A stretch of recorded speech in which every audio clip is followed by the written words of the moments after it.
Donald Trump claims to have brokered peace between Iran and Israel, but now a trade war closer to home is erupting again.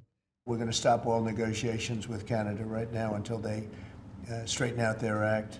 The U.S. president aborting negotiations over a broader bilateral trade deal as his next-door neighbour implements a new digital service tax from Monday.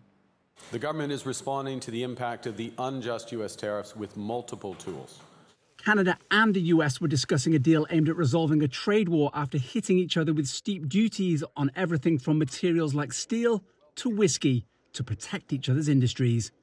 And now a digital service tax for Canadian and foreign companies doing business in Canada will hit US tech giants such as Google and Meta, retailers like Amazon, and services such as Airbnb and Uber. If Trump thinks he has the upper hand with a new fiscal plan that would allow the US to also tax foreign companies, we have all the cards. We have every single one. So does Canada's new Prime Minister Mark Carney, eyeing more than $5 billion in revenue from that tax by 2028, as well as the potential leverage of a 30-day deadline looming for that broader trade deal. Canada will adjust its existing counter tariffs on U.S. steel and aluminum products on the 21st of July.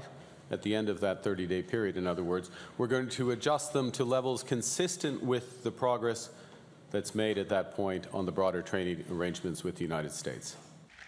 And that's just one bilateral deal among scores the US is negotiating after hitting just about every trade partner with some of the steepest tariffs ever, then paring them back pending talks and even, in the case of the UK, concluding a deal. Donald?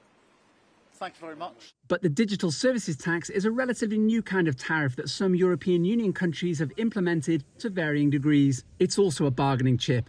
France, one of the EU members, proposing to repeal it in exchange for a globally binding tax treaty that would oblige foreign companies to pay some income tax abroad. The problem is, Donald Trump announced the US won't join that treaty as soon as he became US president again. Owen, Fairclough, CGTN, Washington.